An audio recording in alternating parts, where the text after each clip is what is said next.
내가 이제 그 최근에 책을 읽다가 이 글귀를 봤어요. 하나님께서 손수 만드신 모든 것을 보시니 보시기에 참 좋았다. 이거 누구에게나 다 해당이 되는 것 같아서 제가 오늘 가져왔습니다. 그리고 이제 제가 오늘은 경험에 대해서 얘기를 하고 싶었는데, 그래서 부제를 경험은 선물입니다라고 지었고요. 저의 얘기를 시작하기 전에 저는 이제 이 화면을 좀, 그러니까 제가 AFP에서 저의 화물음이 남편에 관한 것이었기 때문에 아마 이제 결혼 생활에 대해서 얘기를 해야 될 것 같아요. 근데 그러다 보니까 결혼 전과 결혼 후의 얘기를 하려고 하다 보니까 결혼 전 시간이 길어질 것 같아서 저의 결혼 전 삶을 이제 요거 하나로 표현을 하고 싶었어요. 이게 무슨 사진이냐면 제가 국민학교 1학년 때 첫 입학식 날 그때는 한 60명, 70명 한 반에 그랬었죠. 70명이 넘었던 것 같아요, 한 반에. 그 중에 자기 이름을 쓸 줄 아는 사람이 있으면 나와보라고 하더라고요. 그 중에 한 5명 정도 나갔던 기억이 있는데, 이게 제 성격이에요. 앞에 글자는 큰데 갈수록 글자가 작죠. 이게 제가 원래 본명인데, 개명하기 전에 본명인데, 이게 제 성격인 것 같고, 제 성격을 이제 설명을 하기 딱 좋은 그림인 것 같아서 가져왔고요. 아마 이게 저는 우리 부모님 덕에 자존감은 괜찮은 것 같은데 아마 자신감이 없이 살지 않았을까. 그걸 생각하다 보니까 이게 늘 제 가슴 속에 이 기억이 있었어요. 저는 그렇게 자랐습니다. 자랐고, 결혼 후에, 그러니까, 제가 살면서, 자라면서 못한 게 딱 3가지가 있는데, 하나가 저는 6학년 때 무용부에 들어가고 싶었고요. 그 한복이 너무 예뻐가지고 한국 무용부에 들어가고 싶었고, 그리고 피아노를 배우고 싶었고, 그리고 고등학교 때 미대를 가고 싶었어요. 근데 이거는 음, 그 제가 경제적으로 어렵다고 생각은 안 했는데 아마 어려웠던 것 같아요. 저희 그 집이. 그러니까 아마 부모님이 이거는 지원을 못 해주시는 것 같아요. 그래서 그 외에는 다 하고 살았어요. 어쨌든 간에 부모님 희생으로 대학까지 나왔고, 그러다 보니까 좀 철이 늦게 났습니다, 제가. 그런데 제가 어쨌든 하고 싶은 건 다 도전을 했어요. 근데 이제 이 그림처럼 늘 두려움 때문에, 그 결과가 그렇게 다 좋지는 않았어요. 그러다가 이제 아버지가 좀 일찍 돌아가셨고, 대학교 2학년 때 돌아가셨고, 또 오빠들은 출가를 하고 그런 상황에, 엄마가 둘이 살고 있다가 엄마가 62세의 젊은 나이에 이제 심근경색으로 돌아가시게 되죠. 이제 그때 제 나이가 32살이었고, 진짜 고아 아닌 고아가 되어가지고 결혼도 못하고 있는데, 그제서 보니까 결혼도 못했지, 직장도 변변찮지, 그냥 엄마의 그늘에서 살고 있었구나.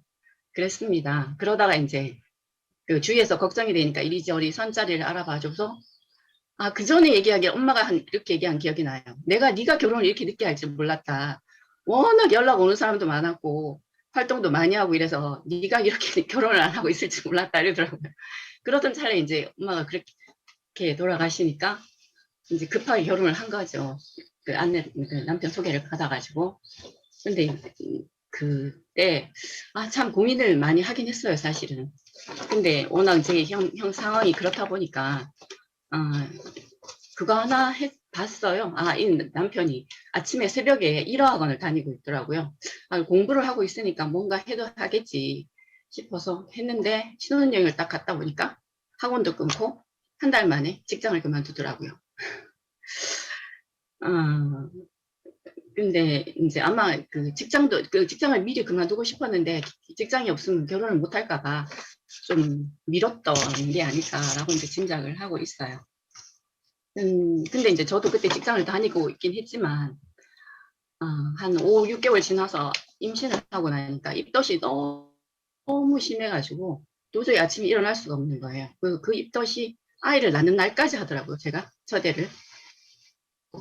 아이를 낳는 날까지 오발트를 하고 아이를 낳으러 갔었어요. 그러니까 몸이 안 좋은 상태에서 직장을 다니기가 너무 힘들었고, 좀 괘씸했어요, 사실은 남편이. 나만 쳐다보고 있는 게 너무 괘씸해가지고 저도 직장을 그만뒀어요. 그래서 너무 힘들어서. 그거를 한 6, 7개월을 거의 진짜 무직자 3명이 살고 있었죠. 손가락만 빨고 살고 있었죠. 근데 이제 그것도 그거지만 두 사람 성격이 너무 다른 거예요. 저는 만삭이 돼서도 입덧이 목에 이제 차올라도 뭐 또 혹시 또 모르니 미래를 모르니까 계속 이제 학원 찾아다니고 무료 교육장 찾아다니고 자격증 따러 다니고 그랬었는데 남편은 저 출근시키고 PC방 가서 뭐 직장 알아본다 하면서도 게임 하다가 또 저 퇴근시키고 오면 뭐 제가 뭐가 그렇게 좋았는지 저한테 그렇게 막 붙어가지고 어리광을 부리더라고요. 뭐 이제 손톱 깎아주고 뭐 발톱 깎아줘 그러고 뭐 그러면 저는 또 그게 너무 싫어가지고 제가 애교 있는 성격이 아니다 보니까 너무 싫어서 너무 안 맞더라고요, 남편하고 그런 부분이. 근데 저는 그 아까도 얘기했지만 철은 없이 자랐지만 두려움이 많은 성격이나 아니면 저도 지금도 되게 두렵거든요. 어디 연단 서거나 이러면 하고 싶어요. 나는 나가서 얘기를 하고 싶은데 나가면 머리가 하얘지는 거예요. 이게 너무 이제 싫어서 이 연단 공포증 이런 걸 좀 극복해보고 싶어가지고 무단히 또 도전을 하고 사는 것 같아요. 좀 바꾸고 싶어서. 근데 남편은 보니까 뭐 이제 막내 아들의 귀하게 낳은 아들, 우리 어머니께서 귀하게 낳은 아들인데다가 누나가 넷이 있고, 뭐 되게 보호받고 살았겠죠. 사랑받고 살았겠죠. 그래서 그런가 되게 좀 겁도 많고, 이렇게 도전이나 변화에 대한 그런 생각이 겁이 많더라고요. 변화에 대해서 겁이 많았어요. 근데 가까이 이제 큰 신우가 살고 있었는데 오죽 답답했으면 이제 자기 아시는 지인을 통해서 지금 하는 일을 소개를 해줘가지고 그때부터 이제 쭉 그 일을 하고 있어요. 근데 그때 사실은 그 일을 시작하자마자 제가 정말 절망을 했어요. 그때 왜 그랬냐면 그래도 내가 대학까지 나왔는데 생수 배달하는 사람 와이프로 살아? 내가? 이런 생각이 막 친구 만나기도 너무 두렵고 부끄럽고 사실은 그때 심정은 그랬어요. 그래서 막 닥달을 했죠. 직업을 바꿔라. 아니면 어디 교육을 받으러 다녀라. 다른 일을 할 수 있게 좀 준비를 해라. 시간이 많으니까 아니면 뭐 오후에 배우러 다녀라. 근데 이 남편은 아까도 말씀드렸듯이 변화를 싫어하는 거예요. 그러니까 일찍 부지런하긴 해요. 근데 일찍 7시 반, 8시 나가서 한 12시, 1시 되면 들어오는 거야, 일을 마치고. 그러면 후에 남는 시간이 있는 게 너무너무 좋대요. 저는 제 성격에 너무 그게 답답한 거죠. 그 시간을 이 젊은 30대에 공부를 해야 되는데, 뭔가 노력을 해야 되는데, 왜 저러고 살지? 저의 사고방식하고는 이해가 안 되죠, 그 시간이. 전 진짜 만삭 때도 낮잠을 한번 안 잡았어요. 그러니까 그 시간이 너무 아까운 거예요. 그 성격이 그래. 뭐 특별히 하는 것도 아닌데 시간을 낭비한다고 저는 생각을 했죠. 그리고 또 제가 결혼을 늦긴 했지만 결혼에 대한 큰 환상은 없었지만 착각은 좀 있었어요. 남자는 제 의식 속에서는 가족이 쓸 만큼 돈을 벌어와야 되고 또 그 아내가 음식을 해주면 된장찌개 푹 퍼가지고 밥에 쓱쓱 비벼서 야채 넣고 비벼서 쓱쓱 먹고 이런 남자 다 그러고 이럴 거라고 생각을 했죠. 왜 착각을 했죠. 근데 이제 아니잖아요. 제 생각했던 거와 달리 남편은 뭐 자기 조금 일하고 많이 놀고 이게 좋고 그리고 된장찌개 끓여 놓으면 두부만 쏙쏙 빼먹고 양파가 하나라도 숟가락에 들어갈까봐 휘적휘적 하는 걸 보고 살아야 하는 거예요. 저는 그것도 미치겠는 거예요. 근데 이제 그 아이 둘을 낳아도 이제 5식구잖아요. 저희 5식구가 먹고 살 만큼 수입이 안 되니까 좀 그때 이제 좀 힘들었어요. 제가 아이를 키우는 동안 뭐 그런 자세한 얘기를 하려니까 제가 이걸 해보니까 한 50분 정도 시간이 되더라고요. 그래서 이제 가능한 이제 뭐 중간 적어놓은 거에서 뺄 건 빼고 그렇게 얘기를 드릴게요. 그래서 얘기를 할게요. 제가 좀 그렇긴 한데, 그 회사나 이러면 공공 화장실 가면 그 적십자에서 이렇게 스티커를 붙여놔요. 거기 보면, 그 돈이 없어가지고, 분유값이 없어서, 뭐 미음을 끓여 먹여요. 이러면서 이제 그 기부 동참을 요구하는 문구가 있는데 그걸 보면 제가 이제 아이를 키울 때가 자꾸 생각이 나요. 그 왜 그러냐면 제가 이제 그 모유 수유와 혼합 수유를 했는데 당시 이제 분유값이 비쌌죠. 제가 느끼기에는 그래도 뭐 싼 거 먹기 싫어서 그래도 중상 정도는 먹이려고 하는데 그 혼합 제가 이제 모유 수유를 할 형편이 아니었어요. 제 상태가 몸 상태가 그 여자분들은 아시겠지만 그러니까 한물유 두고 그러다 보니까 근데 아이가 이제 젖을 빨면 터지는 거예요. 피가 철철 나는 거예요. 그럼에도 제가 약 바르면 나으면 또 먹이고 이제 그렇게 했는데 우리 시어머니가 저보고 아, 진짜 너 독하다. 정말 독하다. 어떻게 근데 이제 그렇게 피가 나는데도 애를 젖을 먹이냐. 근데 우리 어머니가 느끼기엔 아마 제가 모성애 때문에 그런 걸로 아시고 계실지도 모르는데 그때 사실 조금 그랬어요. 혼합을 하면 한 10일 먹이고 분유만 먹이면 한 7일, 2주일을 못 먹이는 거예요. 분유를. 근데 그때 지금 생각해보니까 아마 돈이 먼저였던 것 같아요. 근데 그것도 그거지만 아까도 말씀드렸듯이 그 남편과의 좁혀지지 않는 삶의 태도 이것 때문에 좀 많이 힘들더라고요. 되게 착해요. 착한데 착하기만 한 거예요. 제가 느끼기에는 그때는. 착하기만 하니까 그 지금 바닥 같은 삶을 왜 벗어나려고 하지 않는지 이해가 안 됐죠. 근데 그러다가 이제 둘째가 돌이 될 무렵에 기적 같은 일이 일어나죠. 저한테는. 제가 이제 지금 다니는 회사에 입사를 하게 돼요. 그때 이제 제가 지금 도로교통공단이라는 공공기관을 다니고 있는데 그때는 그 나이 제한이 있었어요. 지금은 이제 나이 제한을 입사 지원에 못 적게 돼 있는데 20세에서 30세 이렇게 나이 제한이 있었는데 제 나이가 그때 36살이었거든요. 근데 무슨 용기인지 모르지만 제가 전화를 해가지고 거기에 해당 자격증은 다 있다. 근데 나이가 좀 많은데 지원을 해도 되겠냐 하니까 해보라고 하대요. 그래서 이제 팩스를 넣고 다음 날인가 한 5명이서 면접을 봤어요. 면접을 보고 왔는데 또 그 다음 저녁쯤 서류 준비해서 출근을 하라 하더라고요. 별로 뭐 지원을 안 했나 보다 이렇게 생각을 하고 이제 갔는데 알고 보니까 당시 한 99장 원서를 받고 그만 받았다 하더라고요. 너무 많이 들어와가지고. 제가 또 나이가 제일 많았어요. 그리고 여자고 관련 전공자도 아니고 그 당시에 또 그 담당자들이 갑론을박이 있었다 하더라고요. 여자를 할 것인가 남자를 할 것인가 뭐 이 아줌마를 해야 되나 뭐 이렇게 말이 많았다고 하는데 뭐 그분들 중에 반은 이제 은퇴를 하시고 반은 남아있는데 아직까지 또 감론 잘 뽑았나 고민을 하고 있을지도 모르겠어요. 그러신 저희 5개월짜리 계약직 직장 생활이 시작이 됐죠. 근데 이게 저희 숨통을 좀 트여줬어요. 왜냐하면 출근이 너무 좋은 거예요. 너무 행복한 거예요. 이 직장 생활 하는 게 너무 힘들어서 도망치듯이 어쩌면 결혼을 한 건지도 모르는데 직장을 다시 나가니까 너무 좋은 거예요. 왜냐하면 동료들과의 교류, 대화 이런 게 되니까 아무튼 좋더라고요. 출근하는 그 시간이. 그래서 그때 한 1년 반 정도 거기서 근무를 하고 그때 경북지부였고 지금은 대구지부를 근무하는데 정근을 와가지고 지금 18년 근무를 하고 있는데 그쪽 사람들 경북지부 사람들 만나거나 거길 갈 일이 생기면 막 너무 좋아요. 막 친정 식구 만나는 것 같고 친정에 가는 것 같고 네, 그런 추억이 있습니다. 거기는. 근데 이제 문제는 집에만 이제 퇴근길만 되면 제가 너무 또 힘들어지죠. 이렇게 어려워지는 거예요.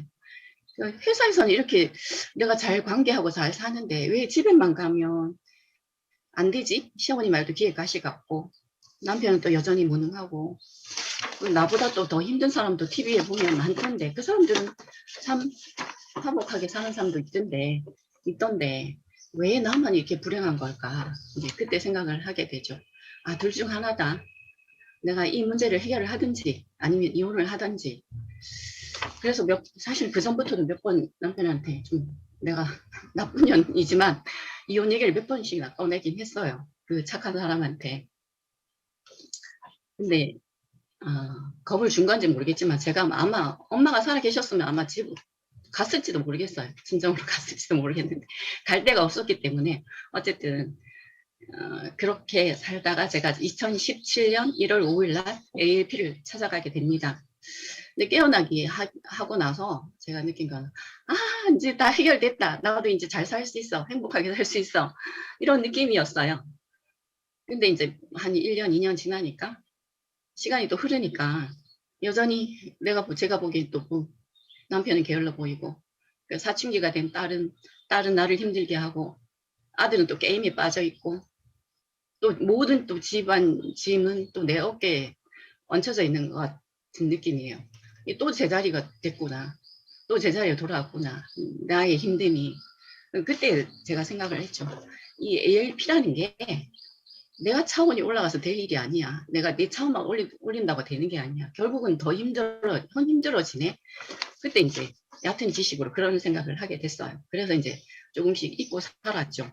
잊고 살고 우리 부부는 또 서로 최소한의 말만 하고 서로 바라보지 않고 또 그러니까 또 자식에 대한 기대감만 커져가고 그러니까 이제 또 다시 지옥을 만들고 있었죠 제가.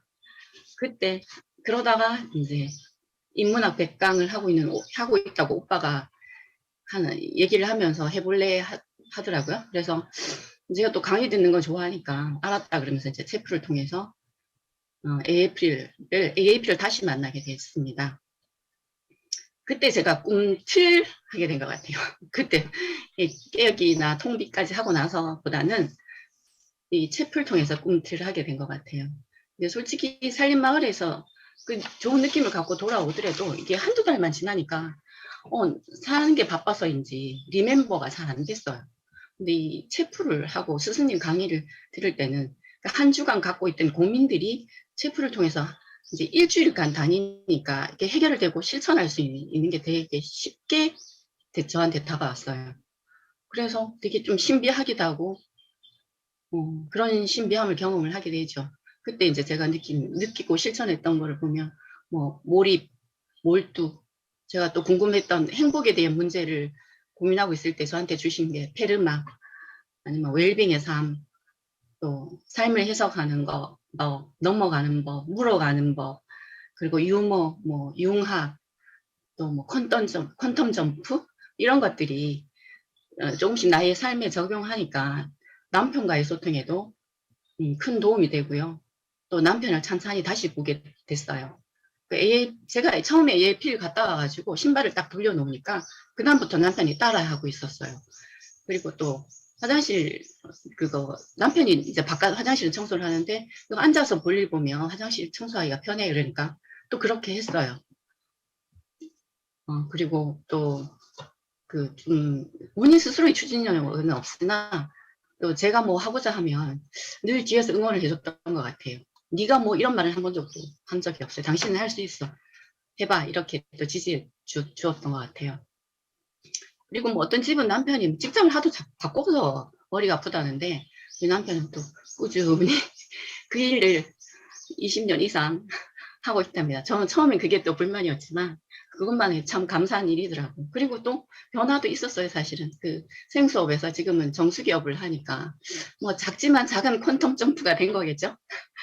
본인은 나름대로 자기 일을 열심히 하고 있더라고요.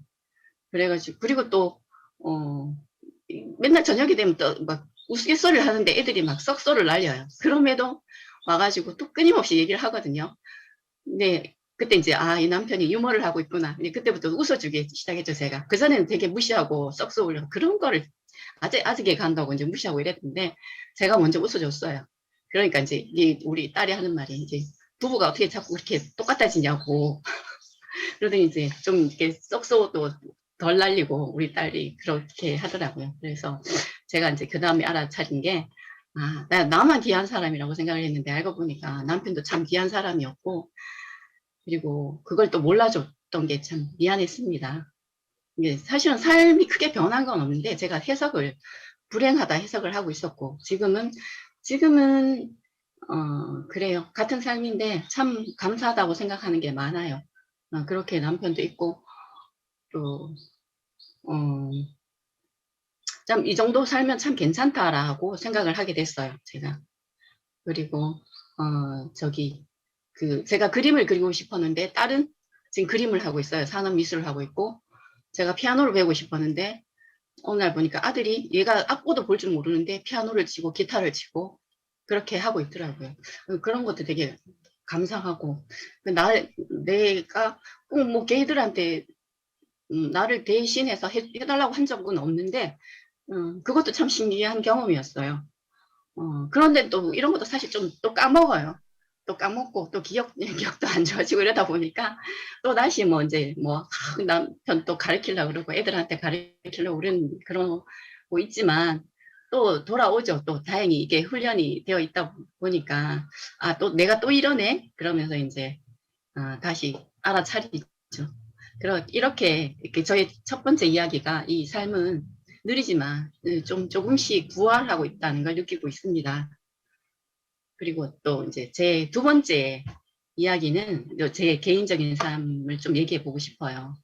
아까도 제가 얘기했듯이 뭐 오빠만 둘 있고 막내로 자라다 보니까 좀 철이 없었죠. 그렇게 자랐는데 엄마가 돌아가시고 나니까 저에게 엄마가 예수였어요. 다 커버해주고 다 해결해주고 뭐 크게 네가 마음껏 살아봐라 이런 식으로 이제 지원해 주시고 그랬는데 아마 이제 엄마도 힘든 그런 어려운 시절을 살았으니까 아마 딸을 통해서 다른 삶을 경험해보고 싶으셨겠죠. 그래서 이렇게 스승님도 그렇고 지난번에 이제 저희 도바님들도 저를 보면 3번 유형으로 알고 계시더라고요. 저는 4번 유형, 두 번을 했는데 4번 유형으로 나오거든요. 그건 저는 왜 그런지 알죠. 그 4번 유형이 나는 특별하다 이렇게 나오잖아요. 그죠?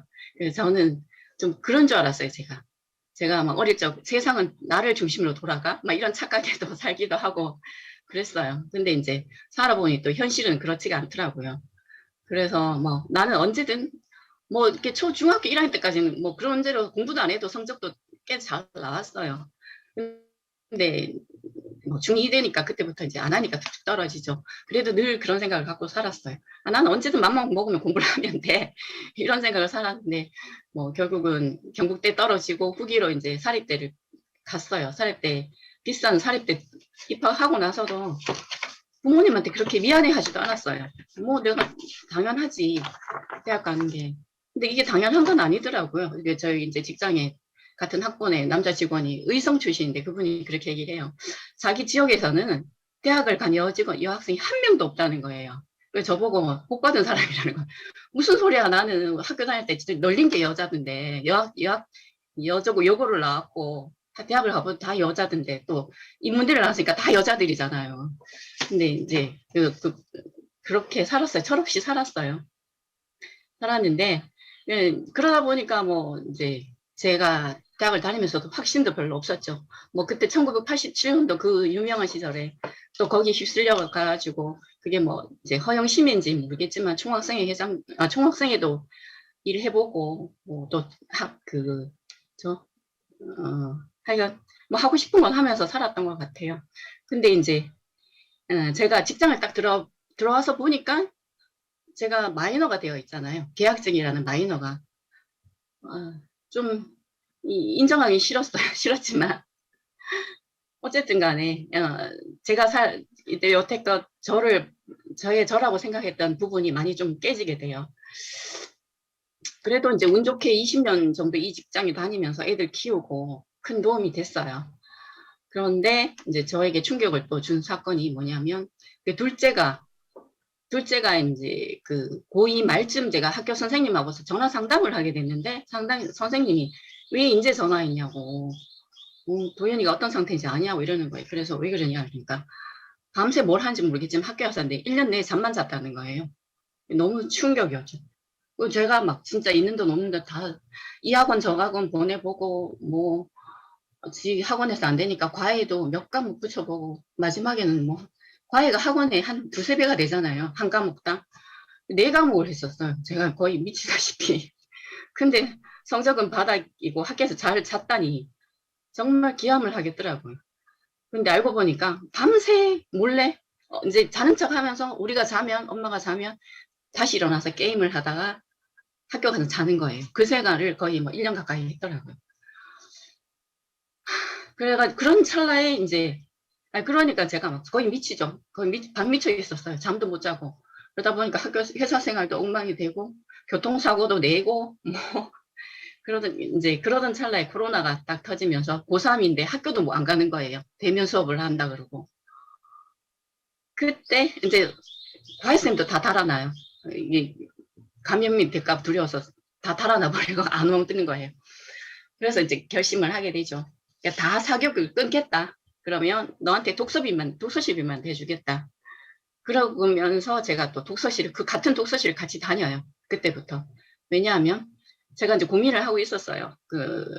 저희 경력직 시험을 칠 기회가 있는데 그동안 내가 바빠서 같이 못 쳤고 또 저는 전공자가 아니니까 자신이 없었어요. 근데 그 공시는 뭐 PC이라고 그러고 뭐 삼성 SAT라고 그러고 그러는데 공공기관은 NCS라는 시험을 치거든요. 근데 NCS를 치는데 그전에는 전공 시험이 있었는데 이제 경제자를 위해서 이거 전공을 없애준 거예요. 그 NCS만 하면 되겠다. 그러면 한번 도전해 보고 싶더라고요. 그 10과목 중에 저희가 4과목을 치는데 그래도 제가 나이가 많고 기존에 했던 사람이 있으니까 자신이 없죠. 그렇지만 내가 시간을 투자를 하겠다 그러면 남들이 3개월 하게 나는 6개월, 7개월 하겠다. 이래서 같이 독서실을 다녀요. 그런데 이제 그래도 지가 고3이니까 같이 이제 또 같은 독서실이니까 같이 가려고 저녁 먹고 가자 그러면 왜 같이 가냐고. 나 좀 쉬다 가면 안 돼? 이래요. 그러면 저 혼자 갔어요. 저 혼자 가서 저는 뭐 이제 그 다음날 출근해야 되니까 10시 반 정도까지 하고 오고. 근데 이 고3이라는 애는 9시 반? 뭐 10시 되면 집에 가는 거예요. 예, 지가 고3인지 내가 고3인지 처음에 진짜 답답하더라고요. 그래도 뭐 이제 그렇게 주말에는 저는 또 한 10시간 정도 했어요. 근데 참 그것도 나름 괜찮더라고요. 고등학교 때 지금 했으면 좋았을 텐데 나이 들어야 하는 공부도 나름 배워가는 게 재밌었어요. 그래가지고 시험을 봤는데 7월 달에 시험을 치기로 했는데 이제 연기가 돼서 저는 9월 달에 시험을 치고 아들은 어느 날 안 물어봤어요. 네가 뭐 수능 시험이 준비가 어떻게 되는지 말든지 물어보고 싶었죠 사실은. 근데 안 물어봤어요. 근데 어느 날 아들이 이렇게 얘기를 해요. 엄마 나 모의고사를 봤는데 국어가 3등급이야. 이렇게 이제 지가 자랑이 하고 싶었겠죠. 6등급, 7등급 받은 애가 갑자기 이제 모의고사 보니까 그러냐고.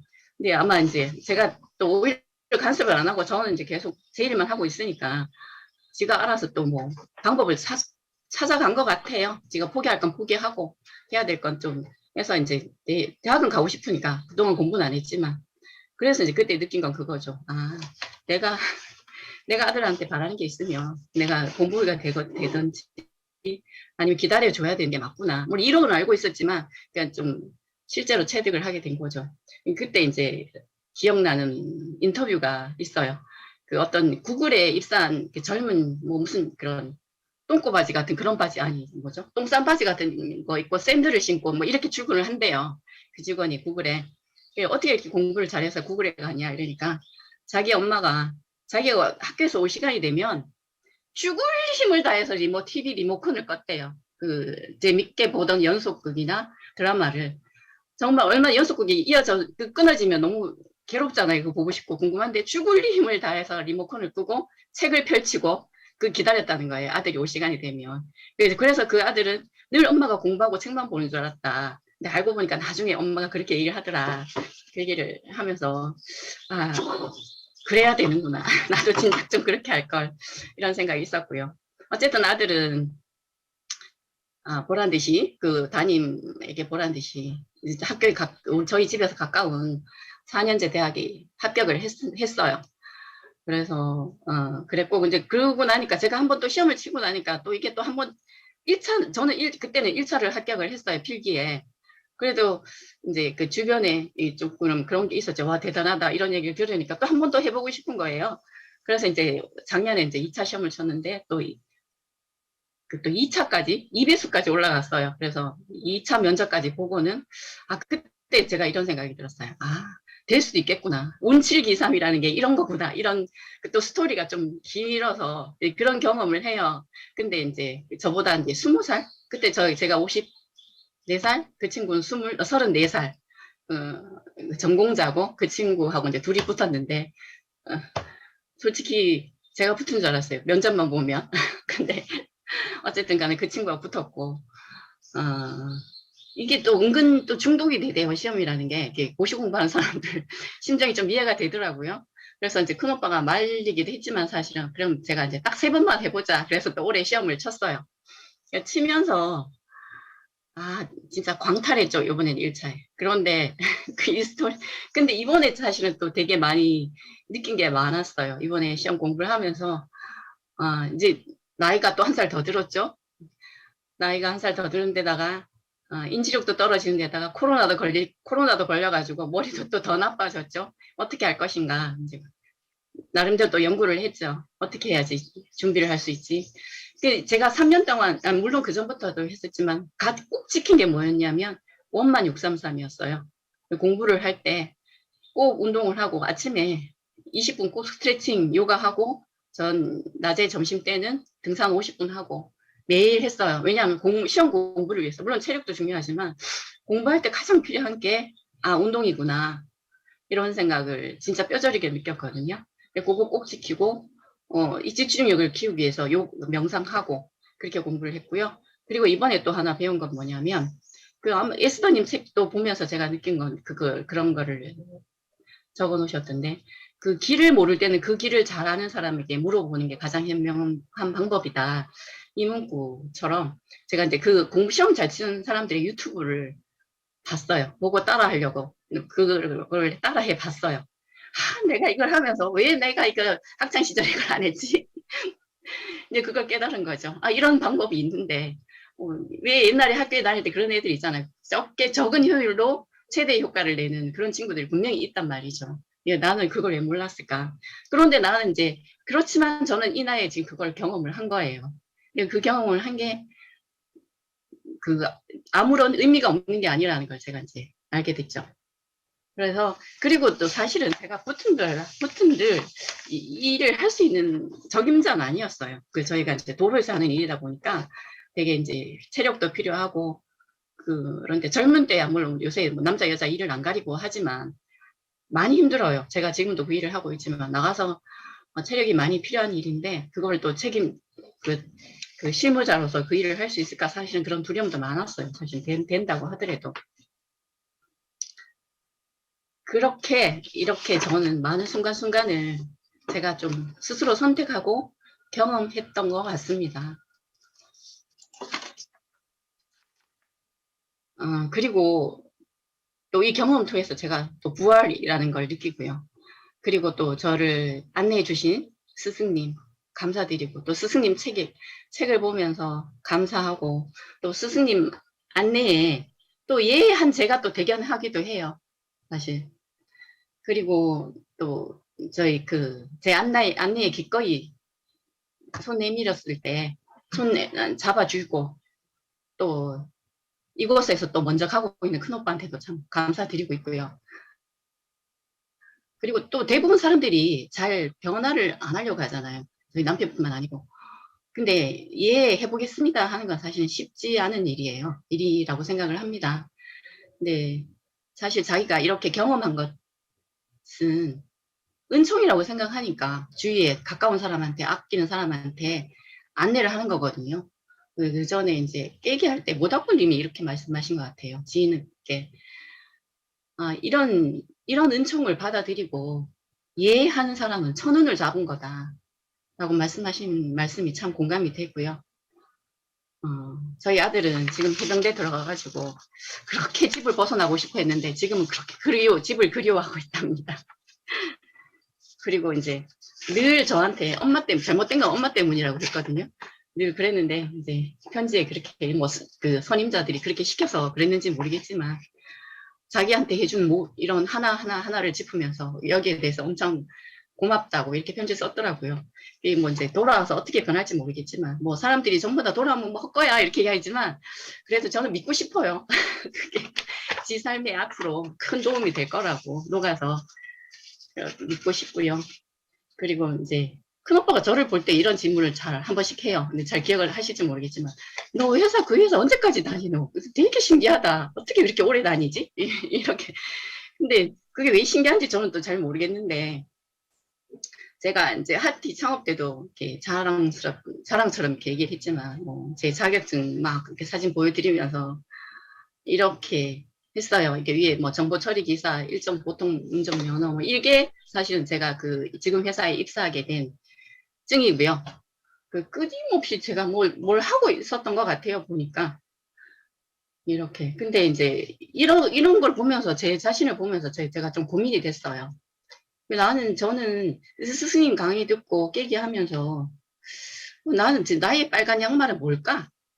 그런 생각을 많이 했거든요. 근데 이제 지금 최근에 느낀 저희 빨간 양말은 그 공부하는 순간이었어요.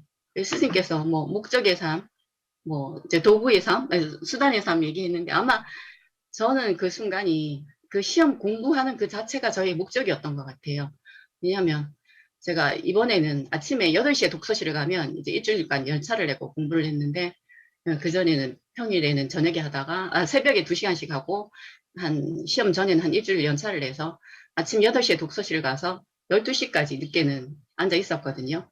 그때는 하는 일은 공부, 밥 먹으러 가고 화장실 가고 요게 다였어요. 근데 이제 화장실 가는 시간도 아까워가지고 제가 참다 갔어요. 화장실. 진짜 아쉬워요. 제가 이걸 학교 다닐 때 했어야 되는데. 그게 왜 기쁨으로 힘듦이 아니고 기쁨으로 다가오더라고요. 그 순간이. 근데 그게 저희 빨간 양말이었고, 근데 이제 또 다른 빨간 양말을 찾아야 되는데 이제 고민이 되는 거예요. 저는 이렇게 막 이것저것 하고 있으니까 깊이가 없잖아요. 제가. 근데 한편으로는 좀 다시 생각한다면 또 스님이 그렇게 얘기를 하셨어요. 삶이 고정되어 있는 건 아니다. 한 가지로 정의할 수 없다. 정답이 있는 삶은 아니다. 깊이 있게 또 한 가지만 잡고 가는 사람이 있을 수도 있고 저처럼 이렇게 잡탕으로 살다가 사는 사람도 있고 살아가는 사람도 있고 그래서 저는 이제 제 삶을 융합을 좀 해야 되겠다. 융합하고 하이브리드로 편집을 좀 해봐야 되겠다. 이런 생각을 하게 됩니다. 그래가지고 좀 더 경험을 해보려고요. 이것저것. 물론 뭐 어쩌다 이렇게 경험만 하고 갈 수도 있겠지만.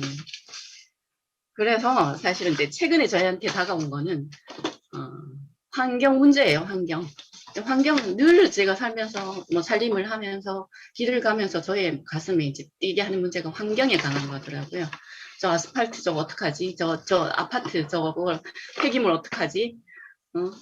이런 생각을 늘 좀 현재 지금 떠오르고 있는 거예요. 그래서 제가 관련 자격증을 알아보니까 이게 또 39살까지 또 교육생을 받아준다네요. 그래서 그래가지고 지금은 물론 또 안 되겠지만 제가 할 수 있는 거를 또 정경련에서인가 중소기업청인가 또 ES 자격증이 있긴 하더라고요. 그거는 이제 나이 제한이 없고 돈만 내면 배울 수 있는 거고요. 그걸 먼저 하고 또 제가 누굽니까? 또 나이 이거 타파해야죠, 그죠? 그래서 이거 이제 제가 한번 깨보려고요. 이 39세 왜 제한 두냐 이렇게 해서 한번 뚫어보려고 하고 있습니다. 이렇게 지금 뭐 제가 어떤 거창한 빨간 양말을 잡는 것보다 지금 제가 할 수 있는 거는 또 저하고 또 제 후손들을 위해서 작겠지만 이렇게 환경 문제 ESG라고 하더라고요. 영어로 이 환경 S 사회 G 경영 뭐 경영까지 제가 손은 못 대겠지만 환경이나 사회를 위해서 할 수 있는 공부를 좀 더 하고 또 실천하는 길을 찾아가려고 합니다. 제 기도는 지금 기도는 그래요. 이렇게 제가 막 경험하고 돌아다니고 있으면 하나님이 쓰임이 있을 때 저를 써주시기를 바랍니다. 이렇게 기도를 하고 있습니다.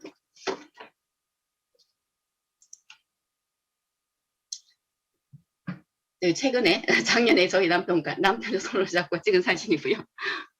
이렇게 긴 시간 들어주셔서 감사합니다. 여기까지 하겠습니다. 선물이었습니다. 고맙습니다.